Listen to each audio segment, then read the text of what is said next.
6:30 p.m. And I will call Union 26 to order at 6:30 p.m. Okay. I move the Amherst-Pelham Regional School Committee will now enter executive session in accordance with Open Meeting Law MAGLC 30A, Section 21A, Purpose 2, to conduct strategy sessions in preparation for contract negotiations with non-union personnel, Director of Finance Dr. Douglas Slaughter, or to conduct collective bargaining sessions or contract negotiations with non-union personnel if an open meeting may have a detrimental effect to the bargaining or litigation position of the body, and the chair so declares, and I do declare, with the intent of returning to open session. Second. Excellent. Deb? Yes. Tillman? Yes. Sarah? Yes. Bridget? Yes. Irv? Yes. William? Yes.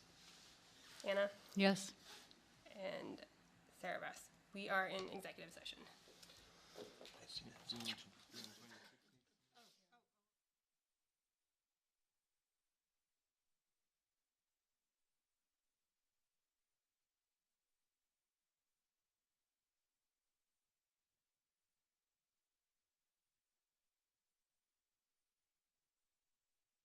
LC 30A, Section 21A, Purpose 2, to conduct strategy sessions in preparation for negotiations with non-union personnel, Director of Finance Dr. Douglas Slaughter, or to conduct collective bargaining sessions or contract negotiations with non-union personnel if an open meeting may have a detrimental effect on the bargaining or litigating position of the public body.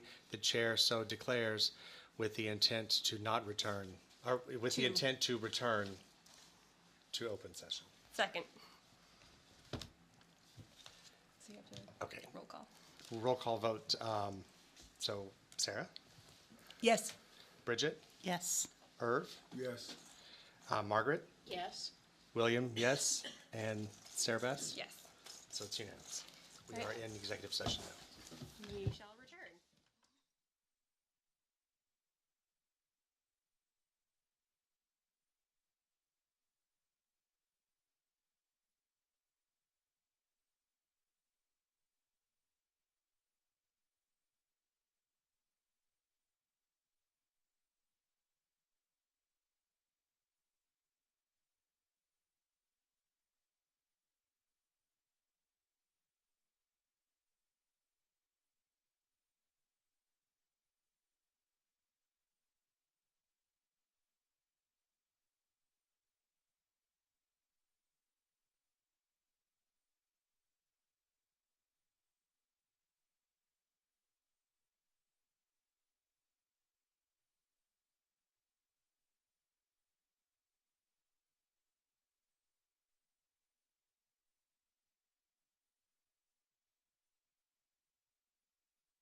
You are going to public Yeah. comment, chairs update.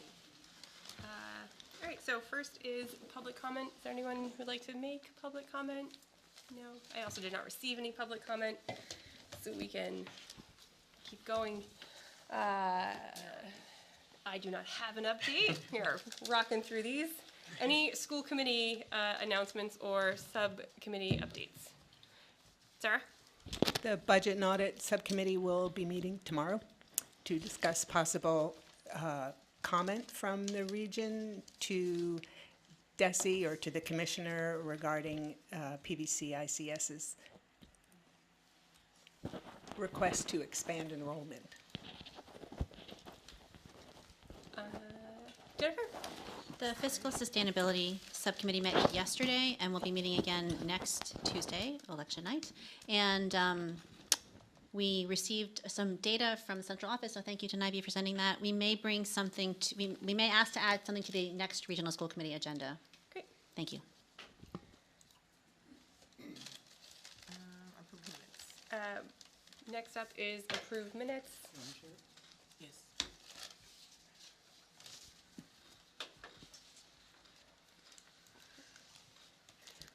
Jennifer? I move that we approve the minutes from October 8th, 24. Second. Was that you, Bridget? Yeah.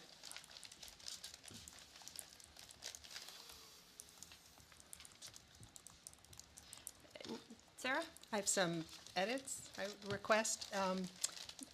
Also, on page 2, under the section Four Towns Meeting Debrief, Follow-Up and Next Steps, the last bullet that gives a comment that I made, I would like to rewrite it, and I've already sent the language I would like to Sarah Best. I think it should read thusly, and I watched the video this afternoon, just to be sure. So, Marshall mentioned that Amherst town officials have in the past hoped that combining the middle and high schools would be explored.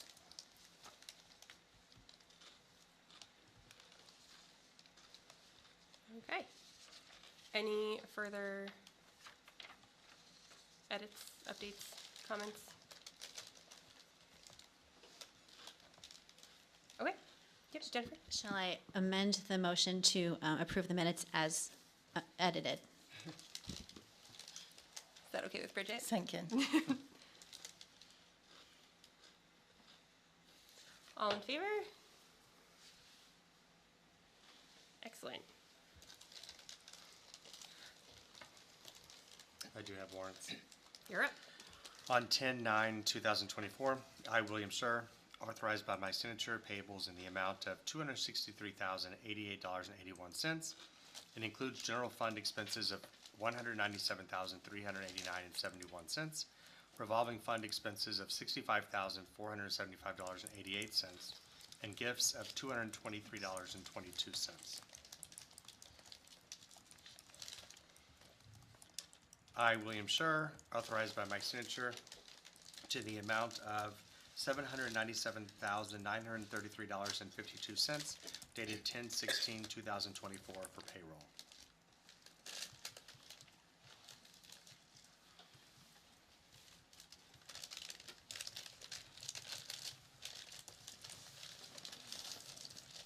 On 10/16/2024, I, William Scher, authorized by my signature payables in the amount of $165,512.66. It includes general fund expenses of $165,460.38, revolving fund expenses of $52.28.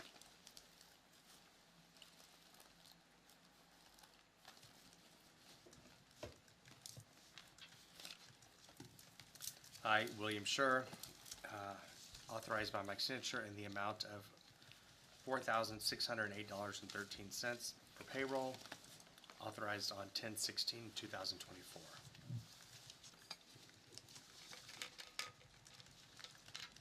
And that is all.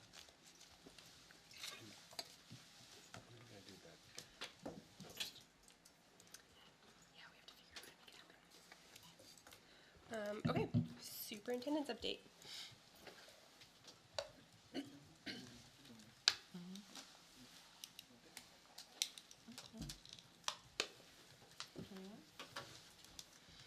All right, good evening. Can everyone hear me? Yep. Awesome. All right, we're gonna zoom through these. So highlight is from elementary to high school, I played basketball, and I decided to stretch those skills and play basketball at morning movement with the students. And so that happened earlier. I was supposed to share this before, but it was a great opportunity to visit morning movement and participate with the kids, and that's where the joy of the work takes place. So of course, the three district priorities: student safety and well-being, healing and stabilization of the district, and data accountability for equity. There are a few highlights and I'm going to move through them. Of course, as always, our athletes of the week: Lucia Jacoby, Lucia Jacoby. Working on it. There's a lot of students to remember at the region. And soccer, and they played this, or they're playing right now. They should be almost over, so I'm hoping that they win, but it's been a great season at the region. I've been trying my best, and I apologize.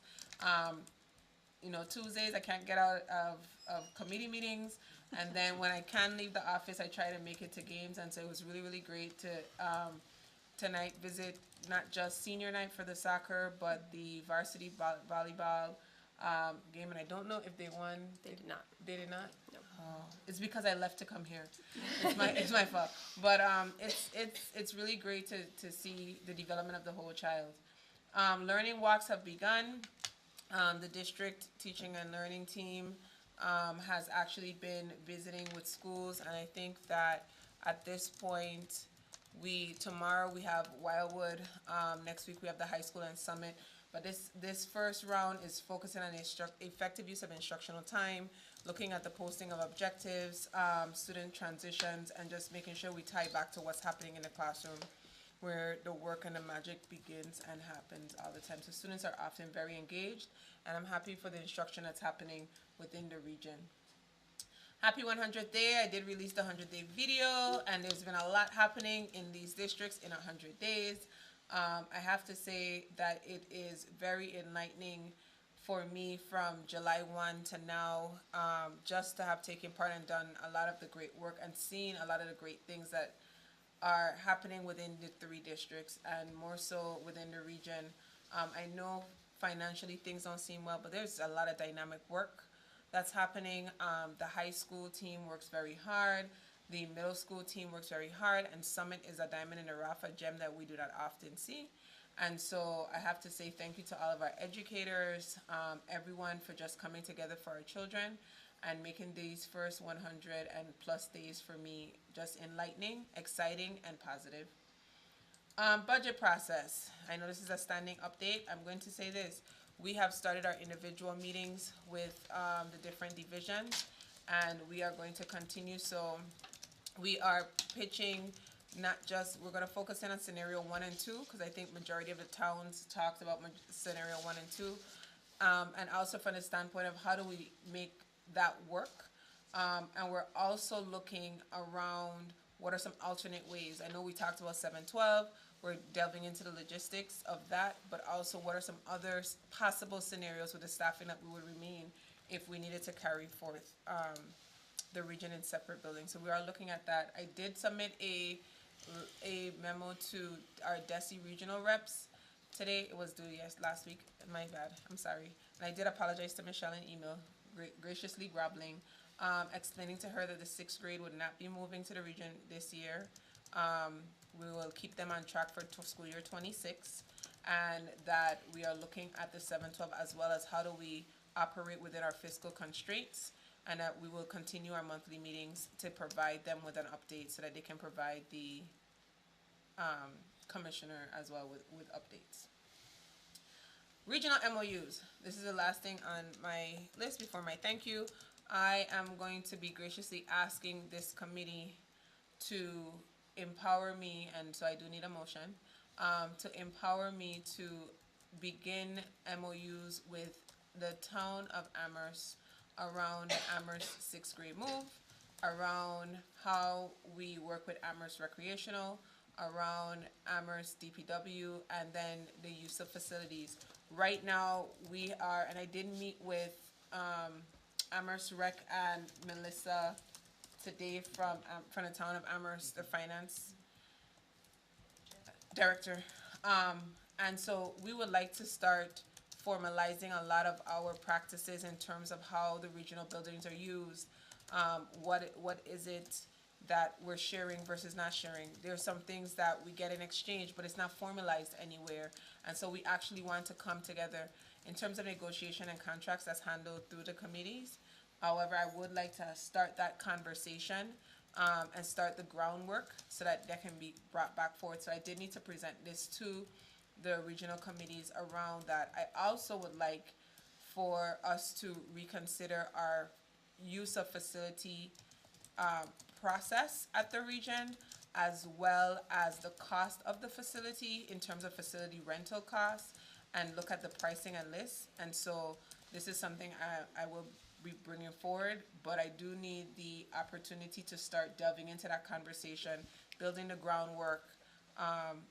And so if it's not myself, I would like for the committee to then motion and identify someone to sit in on those conversations so that we can get this moving. I am trying to keep us within where our affiliation agreements and our legal documentation in place, but I think Amherst Rec, Melissa, we all agree that it's time to formalize a lot of the gentlemanly agreements that were a shake of a hand before, and so regardless of who sits, there's something that we can refer back to. And that's where I'm going to end my updates so that you guys can have a discussion. All right. Thoughts, comments, questions? Jennifer?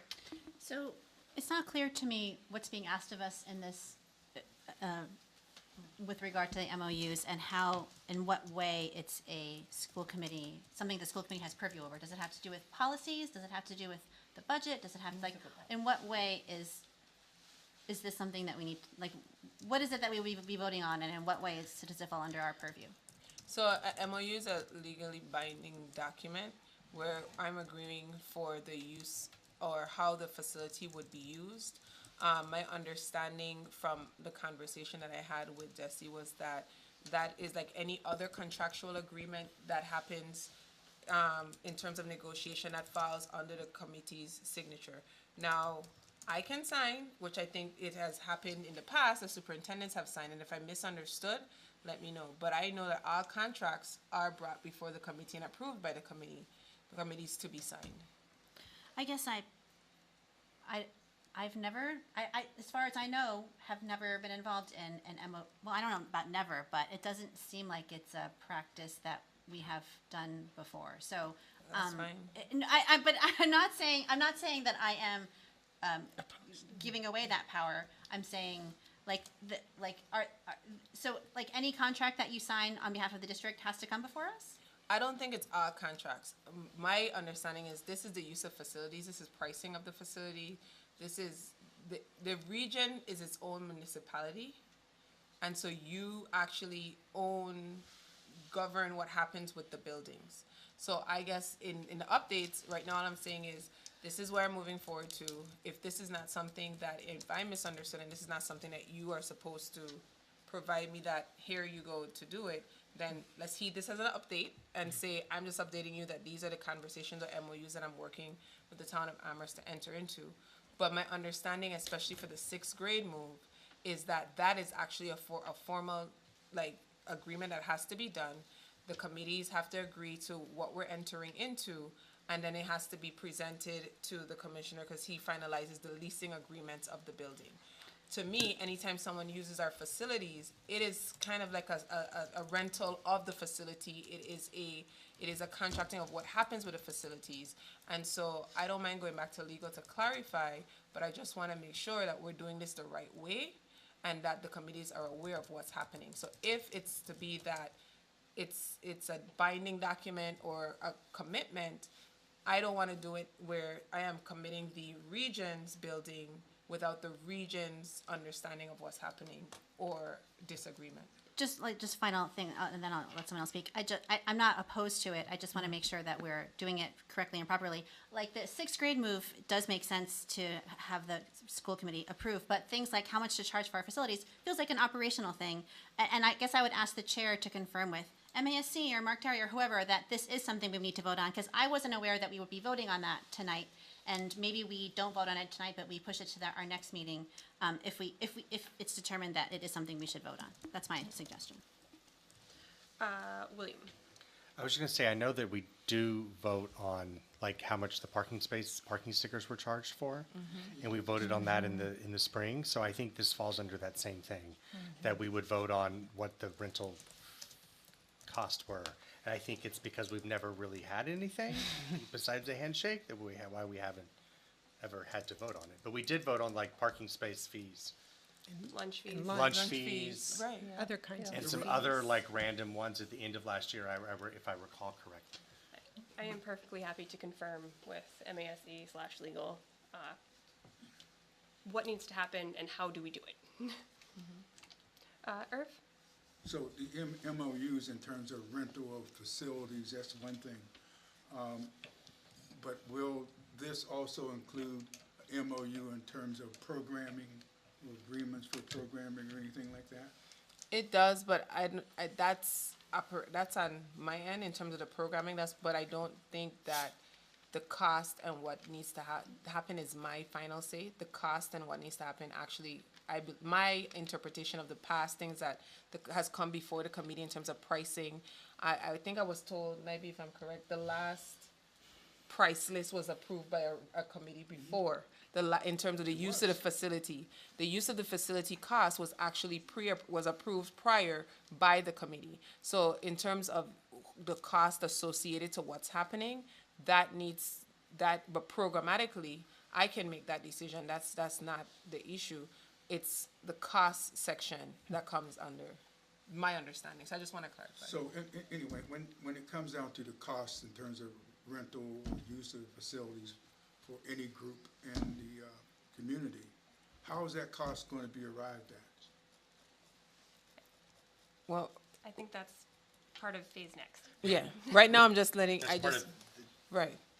we wouldn't charge her with trying to figure that out, We would charge her with that, all right? I think. I- Or we would charge, she said charge someone else. I think we're getting ahead of ourselves. Yes, I think so. so. So All right. I think that's a tomorrow problem. Bridget? So I'm just thinking of it from the perspective of budgeting and then long-term planning, and maybe this is getting too specific because you bring back some things, but like as you head into these conversations, I'm thinking of, well, first off, just a small thing, but Amherst DPW used to manage our trash, and now we're in a contract for that because they don't have a trash truck. And I would just say that's one place for savings for us if we could do something. Deb and I have had lots of friendly conversations with them. The DPW seems willing. I can't speak for anybody, but just like the people on the ground who are doing it are willing to some extent. So the second thing is, I'm just wondering if we should sign any MOU that give someone use of the middle school building when we don't have a plan yet for what we're doing for the middle school building. And I'll leave it at that. Those are my thoughts. Noted. I said noted. Okay. Anna? So this is a little tangential, but I think it's a bit relevant. I feel like we didn't have enough approval of negotiations around the track and field, and I'm just wondering, Sarah Beth, did you sign the bid for the design, or did Doug handle that all by himself? No, I did not sign So that. I feel like But maybe we should have, think- or at least I think that's But anyway, so going forward, I would like more oversight and approval on the track project. So maybe adding, like, I think that it's totally great to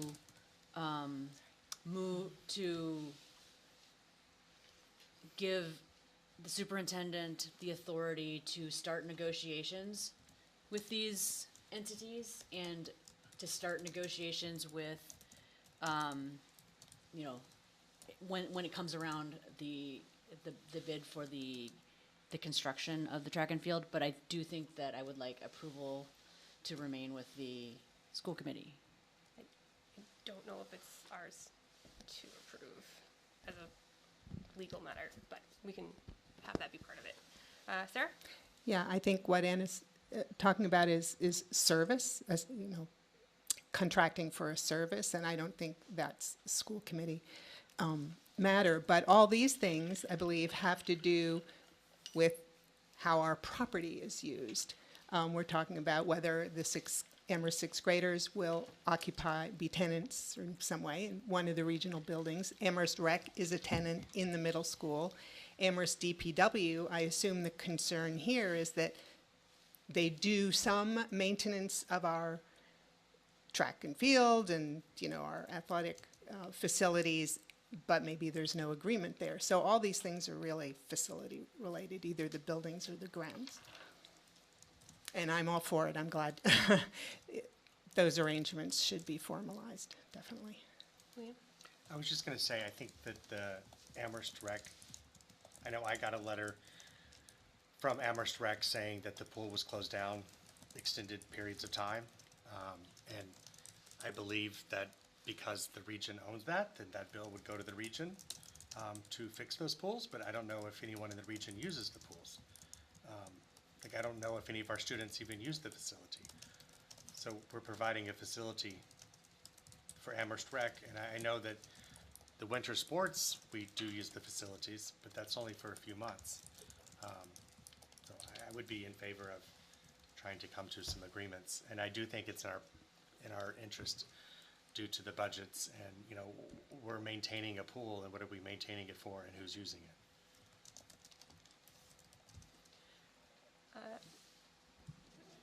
Go ahead, Deb.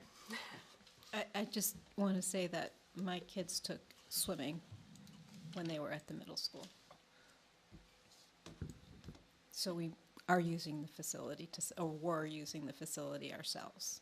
The region was. That's all I have to say. I heard they don't, but I don't know. Oh, okay. I don't know if there still is. There used to be. Well, that's all I got to don't remember my say. kids having taken swimming as a class, but That, neither here nor there. yeah, okay.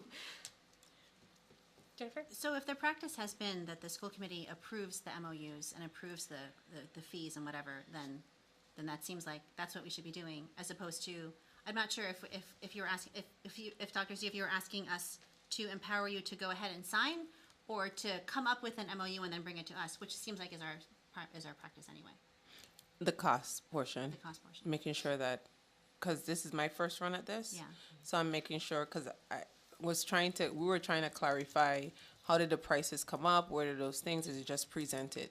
So I actually am trying to do this in the reverse of not just walking up and saying, here's a list of prices. I actually would like to inform you that this is what I'm entering into, and just say, are you going to allow me to go ahead, set the prices, set the cost structure? Do you want me to bring it back? Really, that's the conversational piece. And we don't have to answer it now. We can come back and circle, but I will be talking programmatically. I'll start programmatically with them in terms of the conversation, and then work into cost when we have come to an agreement. Okay. Anything further? Sorry, Yeah. I have another question for the superintendent, not regarding your update, but I was hoping to get an update on the family center and the family center status. You had mentioned in the past that responsibilities that used to be in the family center have now been distributed to the schools, because that's more appropriately where they belong. So I was just hoping to get an update, maybe not tonight, maybe at our next meeting, about what's happening and what's happening with the family center. Sure. I'll start briefly, and then I'll put it in my next update. One of the key things in the audit that, and I've been going through the different divisions, is in asking first for the basic data and the number of families served. What does that programming look like?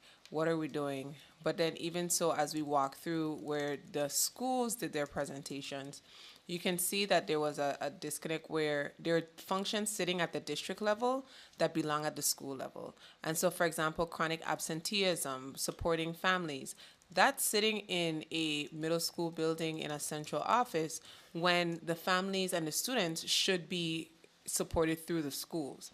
So what we're doing is taking the same employees and supporting the schools in terms of how do we engage the families at the school buildings, bringing them into the school structure so we can address that, making them comfortable that way instead of through a central office location. And so it's a different look. I think it's uncomfortable for some, but I think that if we really think about where the families are, they should be engaging with the school in the school building, getting comfortable with the school administrators, getting comfortable with the teachers, because that's where the magic happens. It does not happen at the central office. Thank you. All right.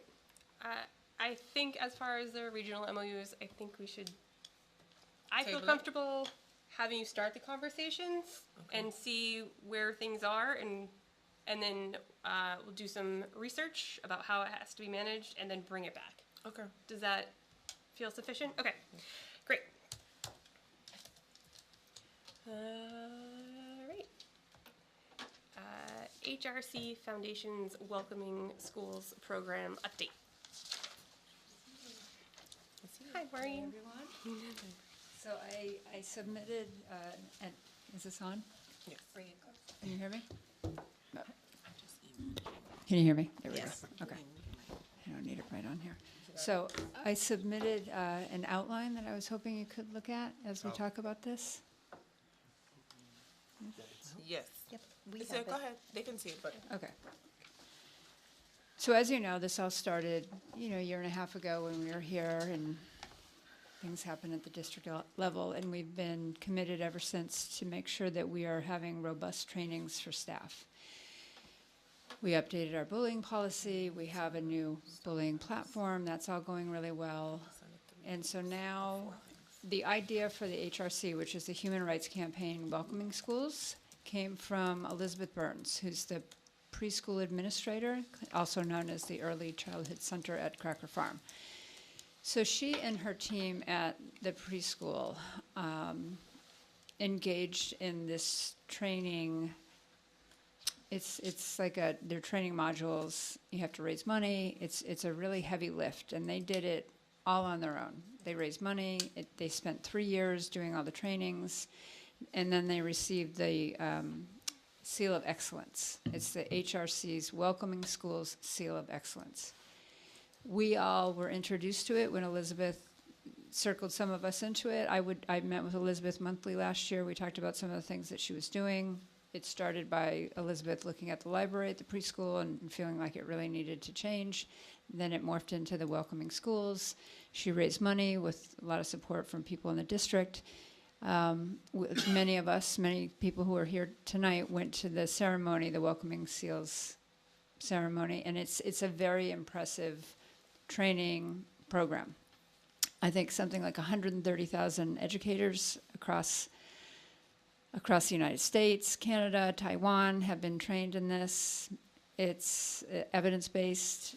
We've been working since Elizabeth's team earned the seal last year. We started connecting with the HRC people, community members, school committee members, parents asked us to look into this. It was sort of an ask that we do this. So we met with the HRC representative. It's a very expensive model. So I didn't have high hopes that we would be able, given the budget constraints that we have this year, that we would be able to do it. But Mary Kiley, our curriculum administrator, did some work, and she came back a couple weeks later and she said, I think I found some grant money. And so she found about 75% of the money that we need for this first year. And then we were also doing meetings with members from Spiffy. And so some Spiffy people said that we think we can contribute as well. So we've been working with Spiffy for a while, and we just got the gift letter today. We got so we're getting money from Spiffy. It's been a very collaborative effort. And if we do earn the Seal of Excellence, we would be the first school district in the country to do this. Other organizations have done it, but we would be the first school district. We are hoping to do it. It usually takes 3 years. We are hoping to do it in 2 years. I think it will probably end up taking us 3 years because we have to stretch out the training modules, and we have to stretch out the money that it will cost. So we're set to have our first training November 5th. And I think it's going to have to be virtual, which it just makes it a little bit easier to logistically do that. Our first training will be intersectionality, which is the training that the preschool found the most helpful. And when I talked to the HRC rep, she said that most people who go through the trainings find intersectionality the most useful and the most relevant. So it's, you know, it's bias-based training. It doesn't cover just students who are transgender or gay. It really covers a whole spectrum of students. So we're very excited about it. I don't know exactly how it will all roll out in the next 3 years. I think we're going to take it a year at a time. They will do some surveys for us, pre and post surveys. We'll get some good data, and we'll continue to work with the Spiffy Coalition as we do all of this. But every person in the district, similar to what we did not this August, but a year ago August, when we had Safe Schools and Stonewall come in and do trainings with us, we had every single staff member in the district undergo the training, and we will do the same thing this time. Wow. It's pretty exciting. Thank you, Maureen. You're welcome. Yes, that is amazing and fantastic. I can't imagine how much work it was, and thank you. Well, it's a team. Like I said, it's been Spiffy, Yep. it's been Mary, it's been Doreen Reed, it's been the team in central office. Everyone's been very supportive. And Mary is, and this is public, Mary's retiring. Yes. So the heavy lifting that she did to help us with this, she won't even be here for our first training, but she was very committed. You know, she was very excited when she came in and said, I think I found some money through Title VI or Title IV, one of them. But Mary was we couldn't have done this without Mary Kiley's support and research and advocacy. Thank you so much. Questions, comments? Sarah? Sure, yes, thank you. Thank you to everyone who worked on this and worked so hard to find the funding for the first year. I'm sure that once the first year of training is accomplished, we would very much want to do years 2 and 3, for which there might or might not be funding. So can you tell us what the cost might be? And I mean, is it a problem if there's a gap, like you don't do 2, you take a year off and then you do year 2? So we have some community support individuals who are willing to fundraise and support us to move through year 2. And Mindy Dom has committed to try to find us some money. Right. And so we are projecting ahead. We want to get year 1 off the ground, and by at least January or so, we'll be able to look at what year 2 would cost us. It also depends on how aggressive we are with trying to meet our 2.5-year goal or a 3-year goal. But definitely we do plan to work on that. I have to say, outside of what we normally get, for example, this year, Maureen sat and she submitted her first grant for all 3 districts as a director. And so that's a mental health and behavioral services grant through DESE. It's a competitive grant, so we're looking to hope that DESE does fund us. So we are looking at different funding streams, including working with community members for fundraisers. Wonderful, thank you. I just want to say thank you also. I know that when Welcoming Schools came and presented to us on the Title IX subcommittee, and then we brought it to this committee who voted to bring it forward, that we weren't hopeful for this quick of a timeline at all. You know, and I know our committee is willing to try and do anything we can to support it and even think about fundraising or those pieces, but the speed of action is much needed, but also pretty impressive, so thank you. Thank you. Deb? Yeah, I also want to say thank you. You know, follow up, this is what we pledged to the community, that we would, it wasn't a just one and done, that Right. we would continue to work in this area. So, well done, thank you. Thank you. And I have faith that we can find grant money. I didn't want to write the grant that they told me I had to write, and I begged that I not be forced to do it, but they told me to do it, and I hopefully will get a few $100,000 out of it. So that'll be another training for ourselves, that we learn to write grants and get more money. Awesome. William? I was going to say thank you. You're welcome, William. Thank you, William, because you've been one of the proponents. And were we going to announce the gift tonight? Well, we just got the letter. If you guys want to go back and hand it to Jennifer Shaw, who reads Why don't- gifts.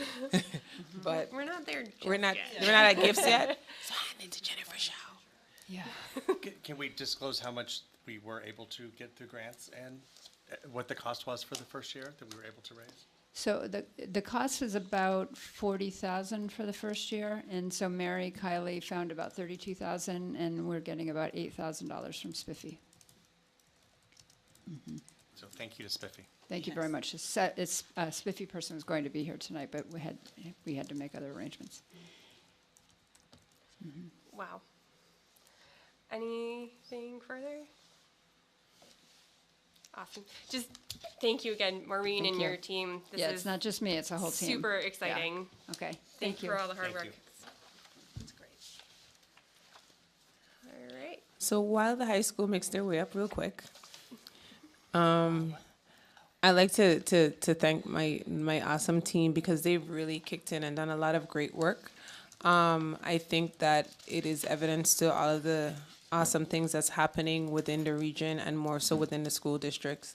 I know that one of the conversations we had at the last regional meeting was a request to delve into the block schedule. And so I asked the high school team to please present that this evening.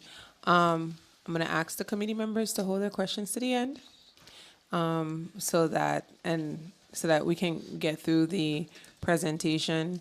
The team works very hard, and I think there might be presentation out under the superintendent at this point, but they are really dynamic. And so I think that one of the key things that we have to take into consideration when it comes to scheduling is everything really is a block.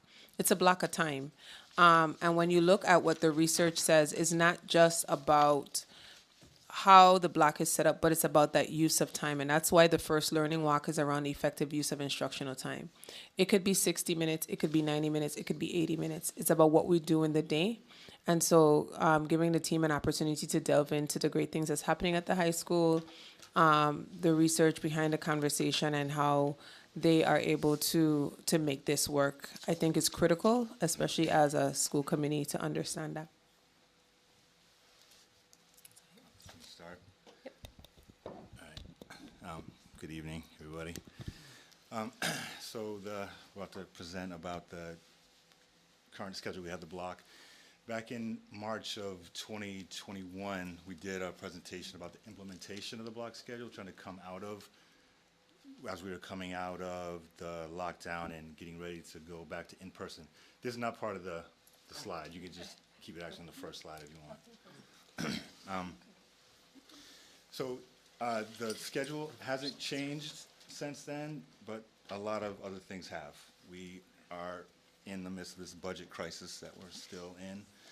We have a better understanding now of the negative impact that the lockdown has had on the mental health of our students, their families, and many of our teachers as well.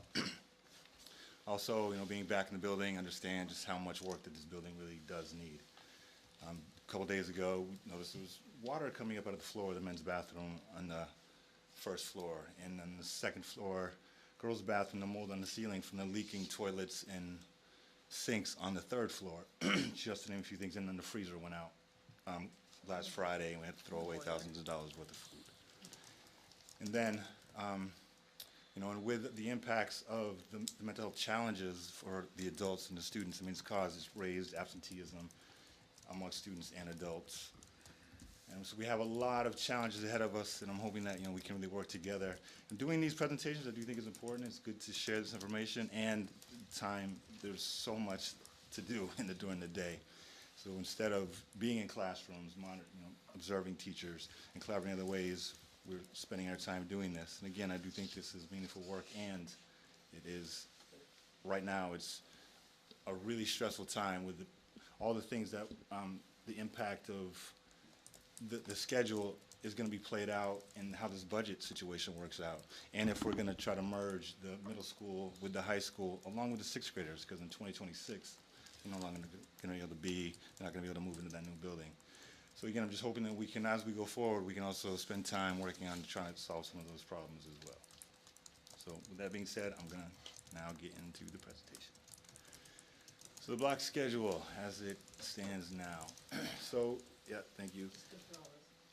So before the shutdown, lockdown, whatever you want to call it, in March of 2020, we were in a 7-drop-1. So each student had 7 classes. They'd rotate through 6 of them each day over a 7-day cycle. That was a schedule we tried to go into, or we went into when we had to go remote. And it was disastrous. It caused a lot of stress for everybody involved, students, their families, teachers. It was hard to manage that. So coming back from the lockdown, we realized shifting to a schedule that we felt there'd be less transitions, the cohorts of students together would be fewer, it'd be less stress, less trouble for the students with executive functioning skills to navigate. We decided to move to a 4x4 block schedule with the flex block at the end of it. And we'll obviously get into more details as we go through. So the article that's attached there, like many articles, when they're looking at the different various schedules, it's basically 6 of one, half dozen the other. It works for some people great, other people it has challenges for. And there's not been a lot of research done post-pandemic, although research that's been done on block schedules and their effectiveness has been done pre-pandemic. So just keeping that in mind as we decide how we're going to spend our energy and resources as we move forward. Go to the next one.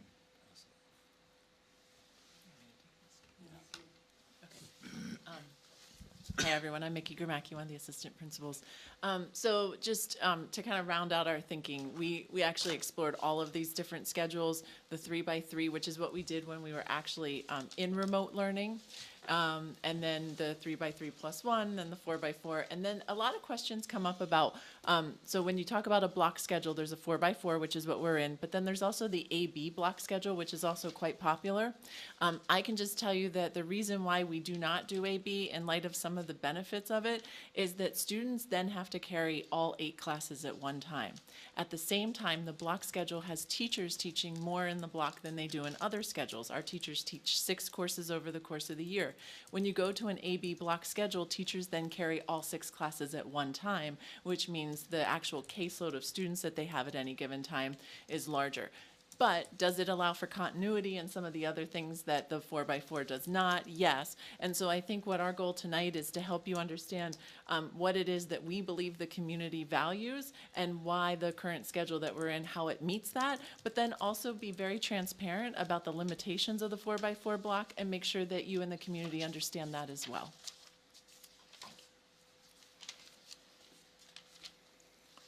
So I think this is the question that we all want to talk about, and that is this concept of, like, what is the, quote, most cost-effective schedule?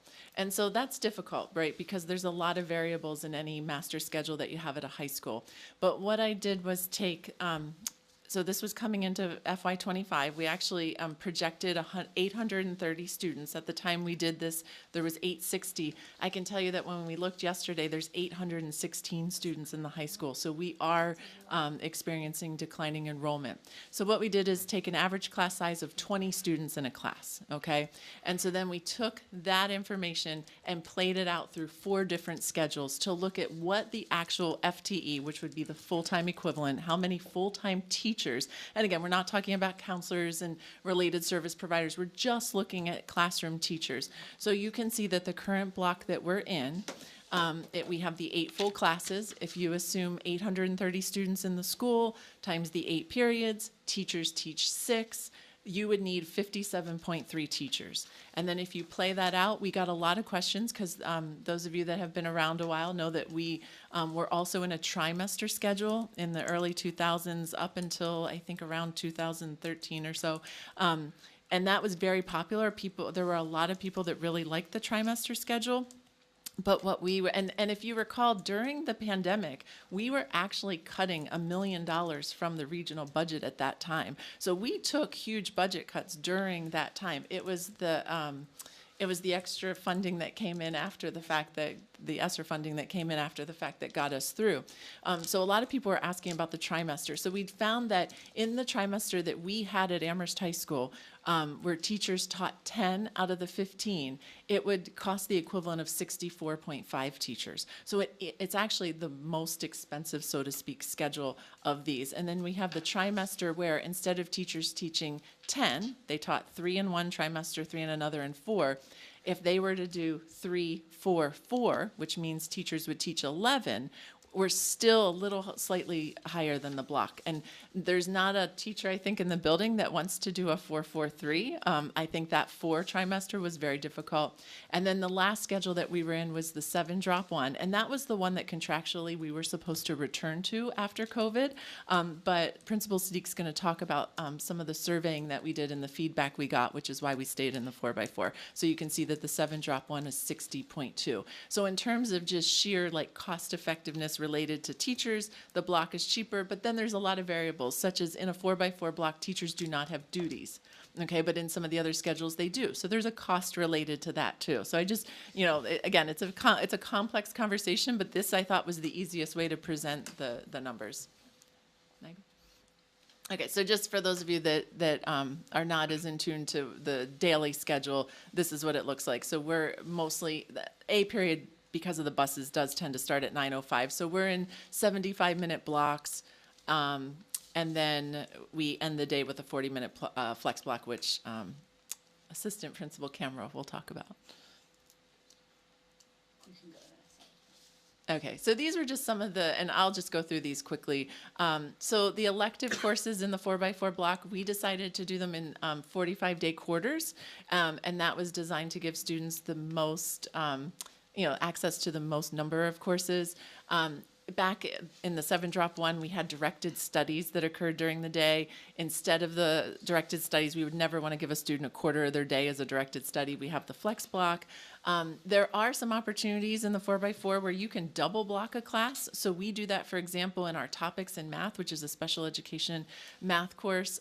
We have AP BC Calculus runs a double block, AP Physics, and then some courses, and we've adjusted this over time, run 3/4 of the year. So the idea was they needed a little more than a semester, but they didn't necessarily need to be double blocked. So that includes our Algebra 1 course, which feedback is that students really do get a strong foundation with that amount of time, Pre-Calc Honors and Integrated Math 1. Okay, so this is an important conversation in terms of instructional time and, with the concept of meeting 90 days versus meeting 154 days. So in a 7-drop one, every semester class met 154 days. It didn't meet 180 because it dropped So then, so you do have fewer instructional hours in the 4x4 block for the core academic classes. The electives in a semester, they meet for 69 hours versus 56 hours. And so I'll let you read that. But what happens in a 4x4 block is you actually give a lot more instructional time to the electives than you give to the core academics.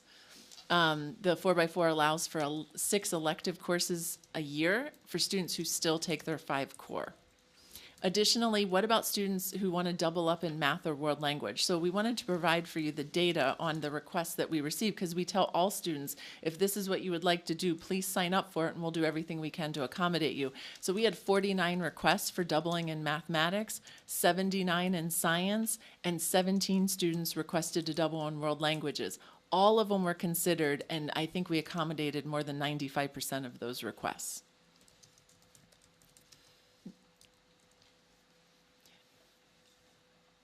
So Cambridge Ridge and Latin was one of the schools that had a block that had gone into the block schedule around the time that or a couple years before we were interested in it, as well as Northampton High School. So those were 2 of the schools that we used when we were setting up our block. We'll also talk to you in a couple minutes about the professional development that our teachers have done around teaching in the block. And then, like I said, the plan was to move back to the 7-drop 1 schedule, but Talb's going to talk about the survey results that we received when it was time to actually implement. All right. So we did a survey, again, as Assistant Principal Gomracki stated, of the teachers to figure out if they wanted to go back to the 7-drop 1 or stay in or go to the 4x4. So you can see nearly 2/3, or 2/3 of the folks voted for the 4x4. realizing the benefits of it. There's a listing of benefits and challenges to it on one of the next slide. You can go to the next one. So again, teachers, considering all the variables, I think their teaching load, what they believe students have to juggle and deal with, they still voted for.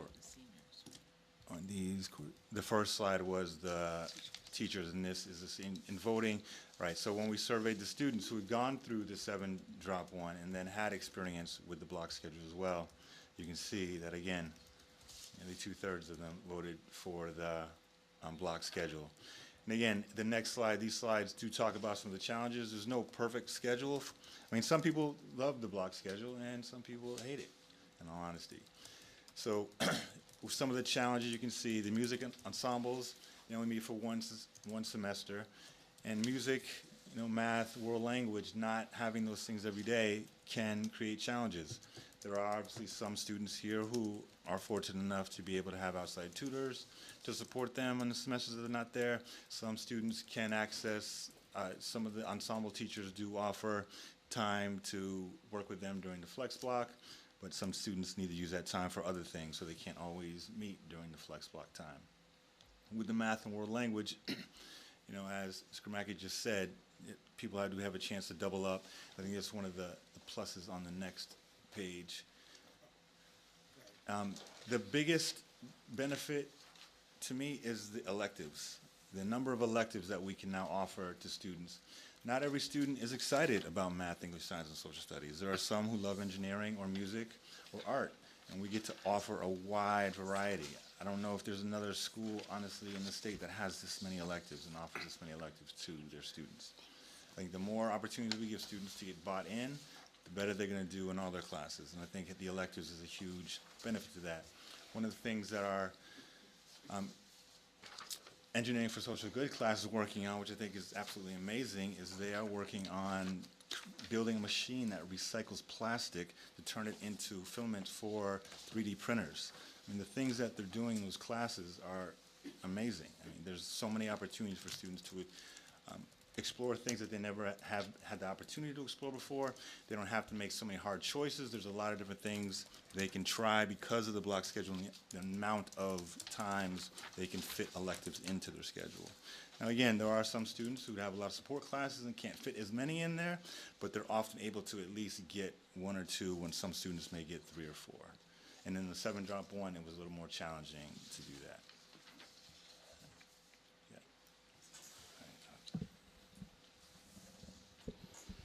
I'm pretty loud, so I'm going to try and not be so loud. I'm a teacher. But anyway, my name's Sam Camera. I'm one of the assistant principals, also a teacher. So we launched professional development groups during this time to evaluate lots of different things. And one of the professional development groups was to come up with and articulate the best practices in a block schedule.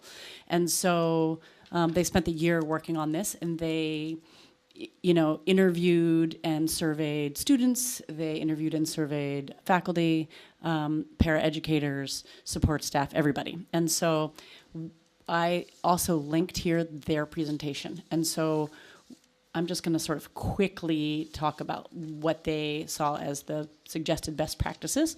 The adjustment period for the block schedule was tricky, right? So you're shifting an entire faculty from 7-drop-1 to block, and so we had to come up with professional development. So that's what we did. So structuring lessons with really clear introduction, warm-up, new instruction, practice, and then wrap up. So really clear rhythm every day. Dividing time into chunks with chapters beginning, middle, and end. Planning breaks, really key. Creating clear transitions to each segment of the lesson. Immersing students in content-specific language in the classroom. Wrapping up should focus on reviewing of the day's lesson, summarizing the big picture, reviewing key concepts, and then also doing exit tickets. Reviewing homework and asking clarifying questions is key. NIB next one. I know this is a lot. So then there are tons of points that you can see in that presentation, but these are the ones that this sort of summarizes their research. with the goal in the block to reduce teacher-centered instruction, creating more fun and novel activities on a daily basis. So not, the sage on the stage, but rather the coach on the side is sort of the idea. Create multiple opportunities for every student to speak and participate, which is easier to do with 75 minutes than 55. Using multisensory approach to instruction, lots of hands-on project, right? So we're talking about project-based learning here. Consider organizing courses according to themes, learning styles, and multiple intelligences as opposed to, just topic after topic or historically, time periods. Lots of opportunities for students to provide and demonstrate their leadership, utilizing multiple forms of realia, right? So what are the daily objects that people need to use that they may or may not be using? And this shows up in history, it shows up in art.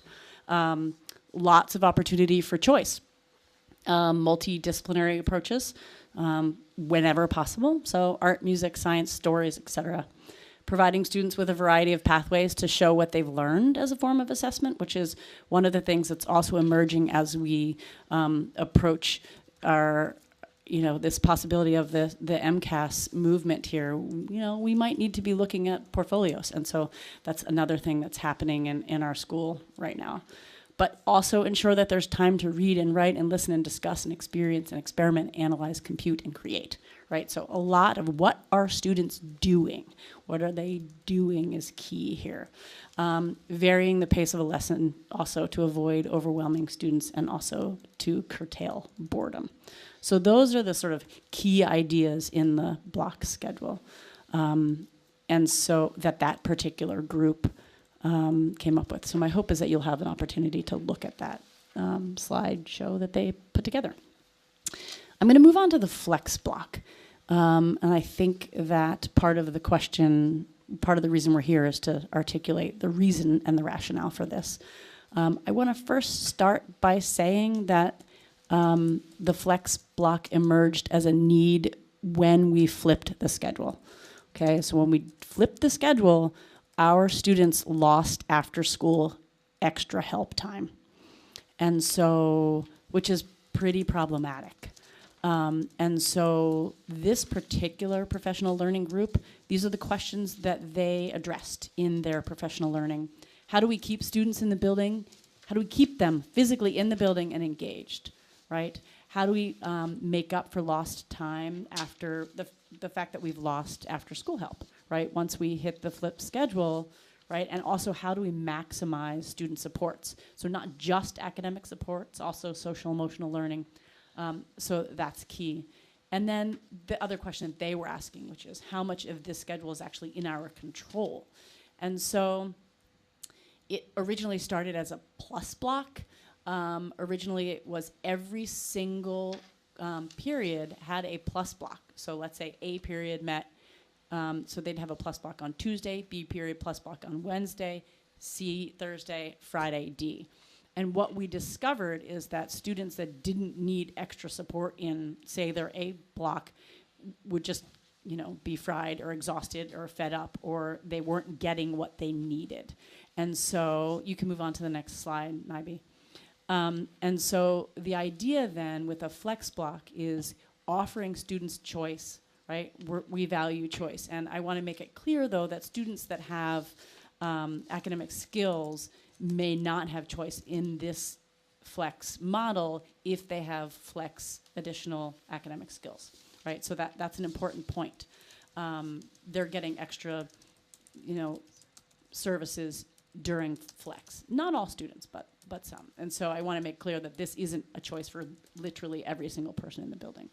But we wanted to create a dedicated time for student support. And we also wanted to give them some agency, some choice in the matter.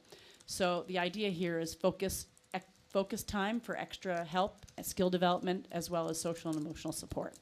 We wanted it to be scheduled during the day, right? Because that seems more equitable than forcing kids to stay after, they don't have a ride, et cetera, et cetera. We can't run after school support with the flip schedule. And so the other thinking in this professional learning group is that if students have agency, if they have choice, they're going to make better use of their time. And and we are discovering that those that are fully engaged in this really are making great use of their time. And I have some stats a little bit later. It also allows for some year-long ensemble participation as a result. So let's say you're taking, a jazz ensemble in the fall and then a wind ensemble in the spring, right? They can still be practicing. So you can double up in that way, but you can also be practicing as a jazz band in the spring for performances that are happening during Flex Block. And so the other thing that emerged, and I think we have Todd Fruth here, who helped do this work, which was to purchase some Flex software, which what it does is it allows students to make choices about where they want to be. It also fixes some logistical problems that we were having, right? It ensures that students are spending time in classes that they have selected, right? And we've got a clear paper trail and better accountability as a result of this software. Okay, Nabi. And so this is just some data from the software. I pulled it. So we did purchase this software, MyFlex Learning. It's significantly cheaper than and much more versatile than the PowerSchool plugin. And so these are just some stats that I pulled for students that don't have academic support and are signing up for FlexBlock. 40% of them are self-scheduling for academic. 23 are directed studies, right? So where they get their extra work done, or maybe they're athletes and they need extra, because during the block, we don't have the opportunity to have a directed study, right? So we're not running directed studies. So this gives a little bit of directed study opportunity.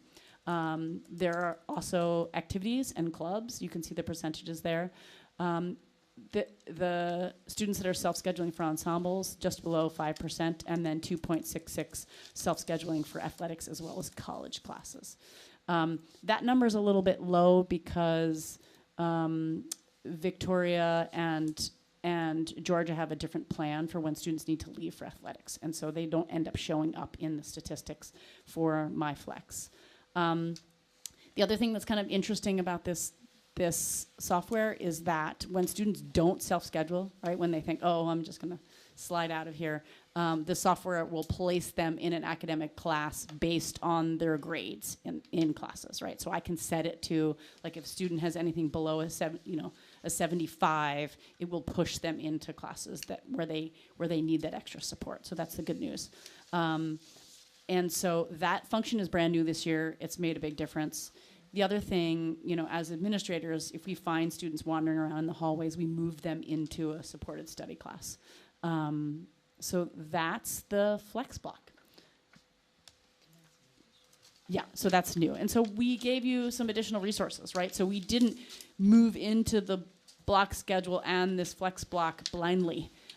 We did lots of research, lots of reading, lots of investigating. So we wanted to make that pretty clear. And so here, many of the resources that we've been using as we evaluate this scheduling. So I think we're done. If y'all have questions, we're here.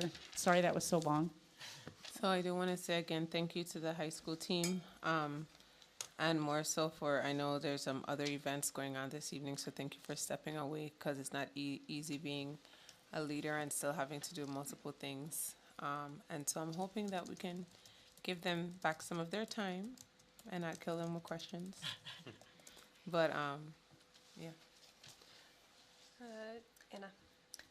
Can I get a little bit of clarification about the difference between a flex block where you're put into an academic class and a flex block that is directed study? It's about student choice. No, but right? what's the difference? What is an academic class and what is a directed study? So I'm a calculus student and I am studying for an exam. And so I know that I need some extra help. I've been struggling with something. I've got an exam coming up. I'm going to sign myself up to get support from that teacher. And that's an academic class. Oh, I've just got a lot of homework. I need to just quiet space. And so then they would choose that. Does that make sense? So directed study is more like study hall? Correct. Yeah, we just call it directed study. It's study hall. Class is like you're going to a specific teacher. Exactly. So you choose, right? So, oh my goodness, I've not done with my ceramics project. It needs to be done. And so you go to your ceramics teacher. Yeah. Jennifer. Okay, I have two questions, and I'll try to be try to be quick. Thank you so much for presenting all this information. First, has there been any analysis of outcomes, 4x4 versus the 7-drop one? I realize there's a lot of variables and factors pre-COVID, post-COVID, but I guess I'm particularly concerned about those courses that a student, well, any course that a student has for half the year and then has to take an AP exam or whatever, and like if you're taking the language AP in the spring, but you will had your language in the fall. Whether it's AP scores or MCAS scores or just like any sort of metric on outcomes, So 4x4 versus the 7x1. latest study that we found is on the first slide, I think. In January of 2024, a doctoral student at UConn attempted to look and see if there was a significant difference in academic performance, and there was not. And it really validated all the research that had been done in the early 2000s, late 90s, when this was a real hot topic. Right. And so the things that had come up related to that are the ability to retake courses, and but in terms of actual academic achievement, and I came from a block in from 99 to 2008, and for example, It's the hyperlink, 90, it's the hyperlink. Oh, Yep, okay. yep, that's right. Thank you, though, for looking for us. yeah, I but know. it's an excellent summary. It's at the bottom, you can click to the bottom. You just open this. But I can tell you that, coming out of a 4x4 block 24 years ago, AP Stats was one semester. I mean, these were like high-performing schools where AP courses meet for a semester. That's not unusual. And what we have the opportunity to do during Flex Block is have students then continue to stay connected to the content as needed. We don't have too many of the one-semester APs, do we? Just a couple, I mean, yeah. the languages. But yeah, so this is the article. It was actually the most recent that we could find. Thank you. I'll check it out. Just another quick question. You showed 2 slides of pie charts, which thank you. That what I really wanted to know was what do teachers think and what do students think? Can you tell me just like how many people answered the survey in those or roughly in those pie charts? So it was almost 90% of the senior class, and, sorry, can you I can give you the data. It was close to 90% of the senior class, and the faculty, I think it was at least 80%. Okay. Yeah, Thank you. yeah. Unless, Todd, you remember something. It was a while ago. I can share it with you. Okay. Thanks. I think we have a unique advantage too, Jennifer, in the fact that me being new coming in and actually building in with some surveys and delving in, we can probably find some recent data to show the improvements and the shifts. I came from a block. We shifted from the 4-block to 4-block with a flex, a mini flex. So we shifted down to 75-minute blocks, and then we had like a 45-minute flex block. And it was earlier up in the day though. So I've seen similar models where they work. I've also seen where we had year-long AP courses, where it was both semesters versus one semester, but we can't compare what it is until we go deeper into what the successes are and what does that look like. So we really need to take advantage of that opportunity, which I think that I will, in supporting them in providing clarity to those questions. Thanks. Sarah? Yeah, thank you for this, very interesting. To me, the student outcomes are the most important. So I'm concerned that the 4x4, I think it was, or maybe block in general, has 26 fewer hours on learning, which seems like a lot. So similar to Jennifer's question, I wonder if we have or plan to gather any data that'll help us not judge from someone else's published study, but from our own experience, whether this is working for our students. Because I've heard many complaints about, for some subjects, for math and language, and of course for chorale, it's hard, to do it for half a year and then maybe not come back to it for a full year after. You've lost tremendous amounts of what you learned. I think it lays out, Sarah, in terms of the scheduling and the student. Everything is not going to work for everyone. And it's how we implement and how we lay out and how we schedule. And so without the opportunity to delve into that data and comparatively show how it works for us now versus what we did before, knowing that cohorts of students are not the same year over year, that's a different conversation. I think also looking at what are the possibilities in terms of loss of instructional time, we can delve into that. I don't think we're prepared to answer those questions now, but I think we can take those questions back and actually delve into it. And see if it's a concern, who's the most affected. If they're not, how do we put those supports in place? Maybe we use the schedule that's already in place and provide additional supports in the flex for those students who might be the most impacted by a 4x4. Thank you. I also think the context is important because if we're only talking about instructional time for the core academics, it doesn't help us realize how much of those skills are actually integrated into high interest courses. So when you look at art classes and students are reading and writing and doing critiques and speaking and communicating, that doesn't just have to be done in an English class. Our engineering classes tap into mathematical standards that might not be something that students enjoy in a traditional math class. So I just don't want to say that it's as if that's the only instructional time that matters, because I think our students tell us that what they're doing in all of these courses is really important work, and it's the thing that brings a lot of students to the school every day. I got you, Rob. Anna? So, I guess I'm really old, but back when I was in high school, we had a 7 period day. We did not have a 7-drop-1. We had 7 periods. And so I'm just wondering, has that ever been considered? Is there a reason that that's just not feasible any longer? Is it like, what, can you explain a Then little you're bit? only looking at 41-minute classes, you're looking at more transitions. We had more like 50-minute classes.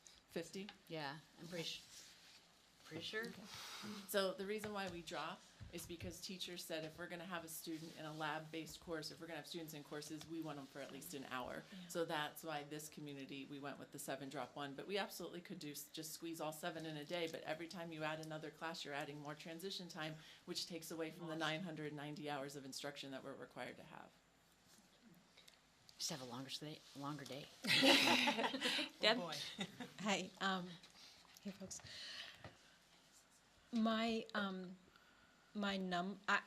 I certainly recognize that there's a lot of moving parts to schedules and student needs, and I love the electives and I value them. So my concern actually is the electives that we've lost in the building due to reductions from financial necessity, and where we're going in terms of curtailing. My concern also is thinking about the possibility of making it a 7 through 12 building and how those, lots of logistical parts of it, but also elective offerings and space.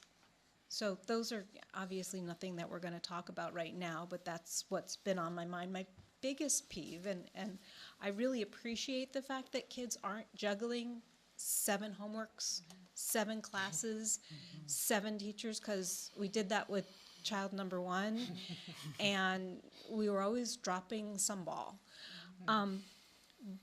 But I wondered if the scheduling could be set up, guessing the answer is no, but I'm going to ask anyway, so that there is a math, science opposite each other, so that there's some sort of quantitative work being done throughout the year, and as well as English social studies. I mean, I know that's not going to work for everyone, but if you actually look at the gaps possibly between any one of those instructional forms, you're looking at a minimum of, the summer, as happens with many students. There's a summer slide, but it goes up from there depending on if a student has a class in the fall and then doesn't have the next equivalent class till the spring. Some of those students can go for a year without doing anything quantitative or doing anything, when I say quantitative, I mean outside the core classes, or reading. So I just wondered if that could be built into the, I mean, I know scheduling is very complicated, but at least part of the scheduling process to see if we could close some of those gaps between those types of work that they do in the core classes. Toman? So I'm concerned about what you said about the reduction of hours in the core academic classes, and I do appreciate the value of electives in terms of being attractive to students, but in terms of hours spent on core academic classes, I think it's still important to consider those. The electives are nice, and you chose engineering well. I think there's a good argument to be made that that connects to some to the core academic classes, but there's also many others that don't. And in light of the MCAS results, you know, I feel that there should be more emphasis on academic achievement, even though it doesn't seem appealing, maybe in terms of selling it. And so I don't, you know, I think we need to focus on academic achievement as the first question before we talk about scheduling. And in terms of looking at the data, MCAS results are down, absenteeism is up. So I'm not sure what positive things we can pull out of the data to support the block schedule. Much of that has to do with COVID, it has nothing to do with the block schedule. But I don't think we can compare that because we're doing worse in all metrics, and that may or may not be the fault of the schedule.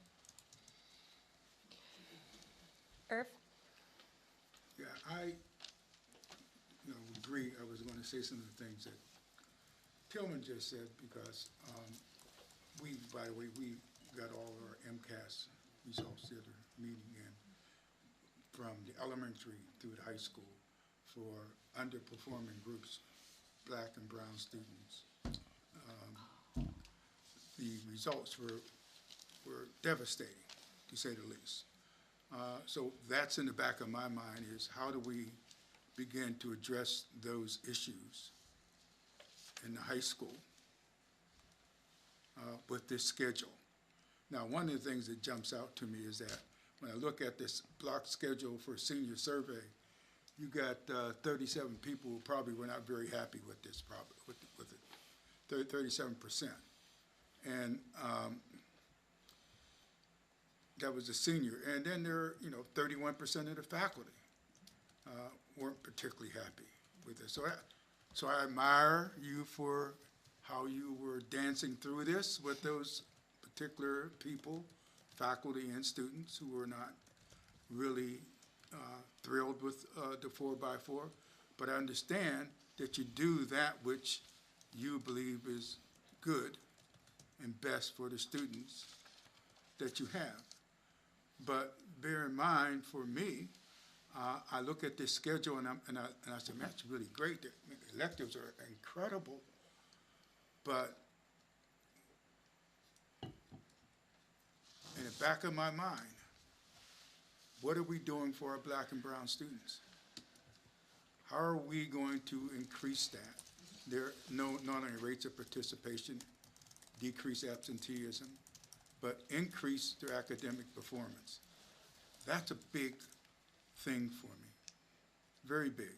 Because when you have decreasing enrollment and you have exiting students going to private schools or charter schools, the pathway to that is clear. People who have seen that before. Students who can leave, leave. Those who can't stay. Those who can't stay are the least, are the ones who are in the lower economic classes or black and brown students. But they then have the kinds of academic classes that are available to them that really aren't meeting their needs. And I understand that that's a hard balance, but we can't continue to go down that road year after year. I think something that we need to look at, and we have a responsibility to look at, is the students that are not performing. A lot of the students are in already double blocked classes, and so our topics in math are integrated math. Those are a lot of the students that are struggling the most, and they actually have double the instruction, not double, but they have significantly more instructional time, like 75 minutes times 180, as opposed to 56 minutes times 154.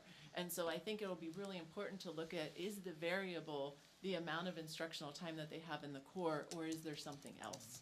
Time on task usually is the indicator. Nikki, that's what I said.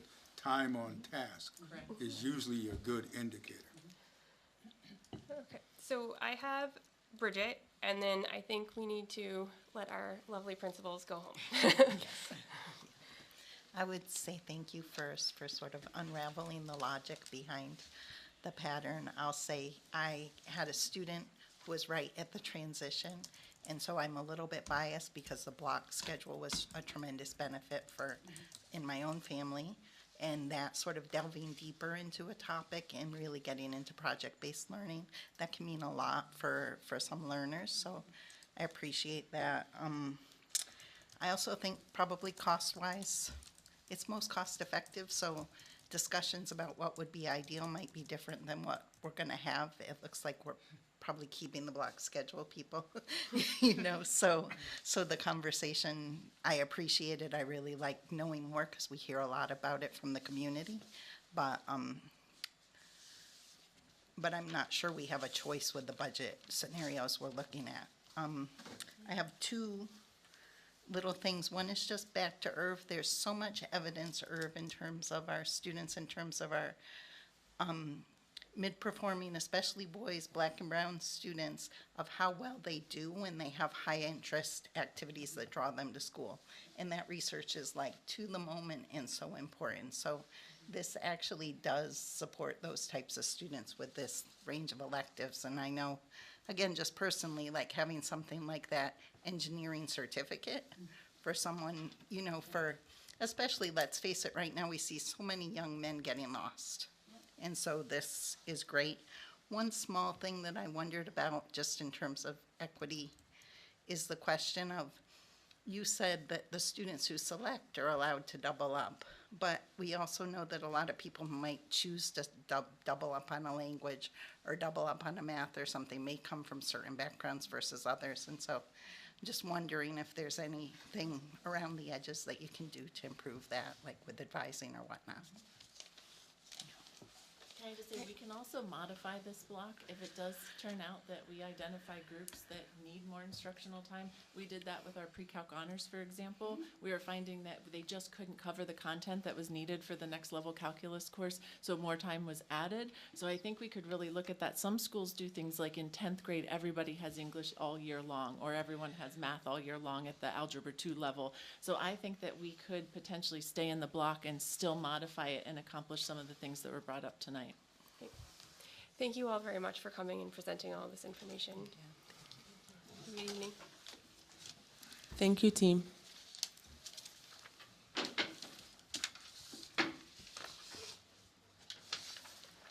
Alrighty. Okay.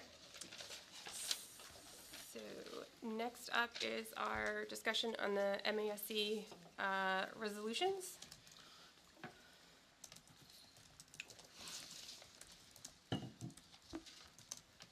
So my thinking was, because we are sending a delegate to go vote on these things, that we should have a discussion and decide how our committee wants to vote on them. Yep. Jennifer? I think that's a great idea in theory. There are 10 of them, and then there are also a bunch of old ones that are expiring. I'm not sure what we're supposed to do about those. Given the late time and that we still have possibly a meaty agenda item, and given that we appointed or elected, or William is our delegate, again, I think in theory it would be great for us to discuss each one and vote and determine how we want to vote on each one, but I don't feel that strongly about doing that. They are non-binding resolutions. William is our representative. My suggestion would be for us each to email William individually if we have any thoughts on any of the resolutions, and not discuss each one and vote on each one. Sarah? I was going to say that, yeah, I wasn't sure if we were going to be directing William, but I assume that these are discussed and debated at the conference, and I would like him to be free to modify his opinion or, having heard all that discussion. So I would not, I'm happy to give him my thoughts, or we could all give him our thoughts, but I wouldn't want to require him to vote a certain way. William? I will happily take any emails and into consideration what you email me when I go to the meeting. That works for me. I wanted to make sure everybody felt like they had a voice in what their voice was saying. Okay, so moving on.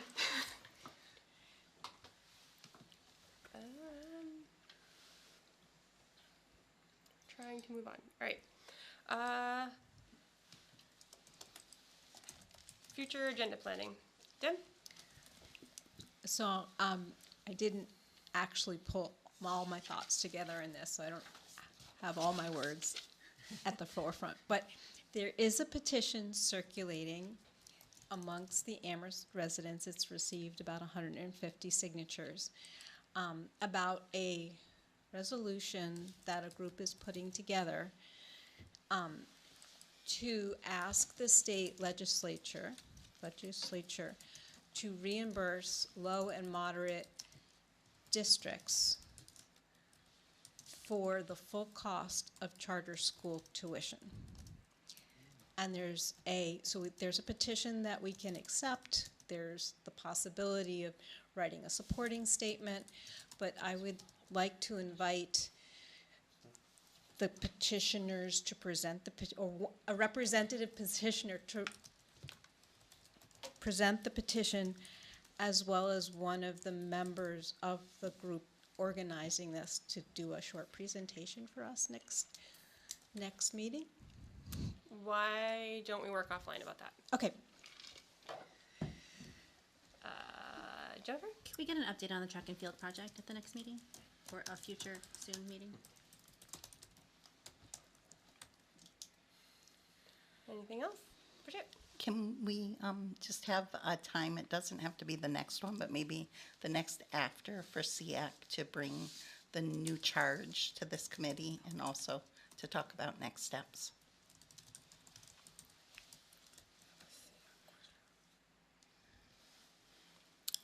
I would like to ask that all subcommittee members note that our district pages are for us to share what's happening with the districts.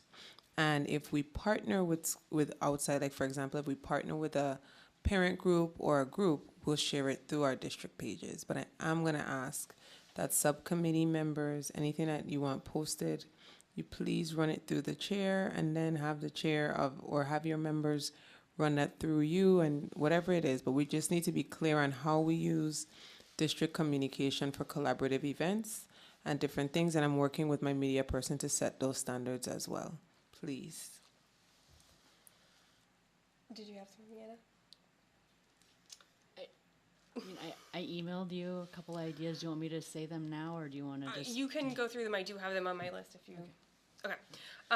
I do have one that is actually going to be a request to the superintendent's office, is to bring us a list of all of the agreements that the region has agreed to. Well, between like the Amherst Rec being in the buildings, like the facilities ones that came up before, and we recently had some information go out about the River Valley Counseling. If we're having agreements with things happening in our buildings, I think at the very least we should know about them. You want the ones that are expired as well? Because, for example, River Valley has not been renewed since 2019. So I will create that list and get the agreements over to you, Chair, so we can share and discuss for the next agenda. Thank you. Tillman? In that context, can I just briefly point out that we should look at policy BDC, Bravo Delta Charlie, Section 1 Delta, that might answer our question about what the superintendent can or cannot do in terms of MOUs. Perfect. Thank you. BDC 1D.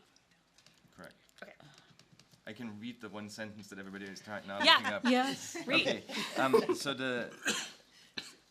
the superintendent's functions are listed there, and it says, acts as the liaison officer between the committee and all personnel of the school district, state agencies, and community groups or agencies. Okay. I'll get it done and bring it back. Got it. Thank you. Anything further? Excellent.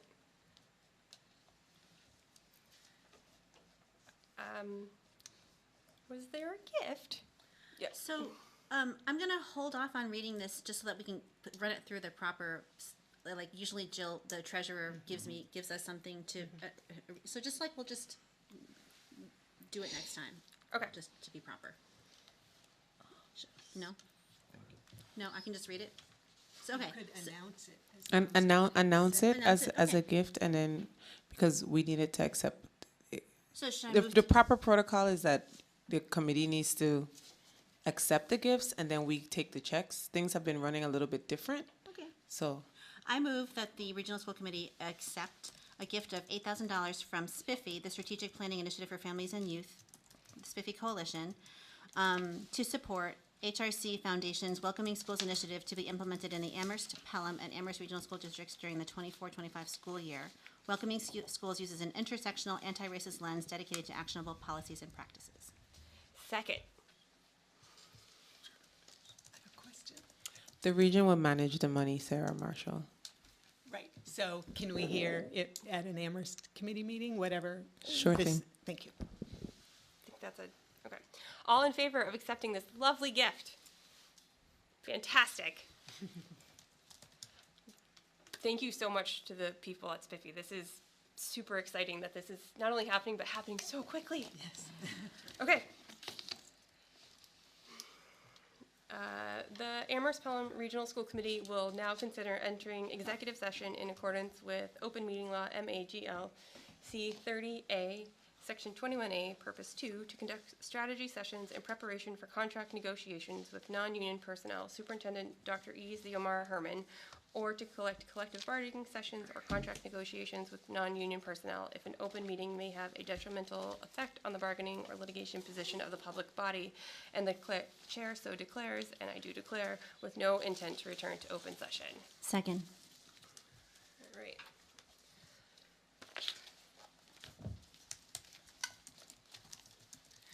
Union 26. We have to vote first, and then Union 26 is up. Deb? Yes. Tillman? Yes. Sarah? Yes. Bridget? Yes. Jennifer? Yes. Irv? Yes. William? Yes. Anna? Yes. And Sarah Beth, yes. The region is now in executive session.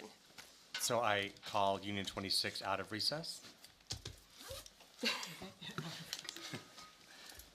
And Union 26 School Committee will now consider entering executive session in accordance with Open Meeting Law MAGL C30A, Section 21A, Purpose 2, to conduct strategy sessions in preparation for negotiations with non-union personnel. Superintendent Dr. E. Zamora, I'm totally Dr. Z. Ziomara. Herman, or to conduct collective bargaining sessions or contract negotiations with non-union personnel if an open meeting may have a detrimental effect on the bargaining or litigating position of the public body with the chair so declares, with no intent to return to open session. Second. Margaret? Yes. Sarah Marshall? Yes. Bridget? Yes. Irv? Yes. Sarah Beth? Yes.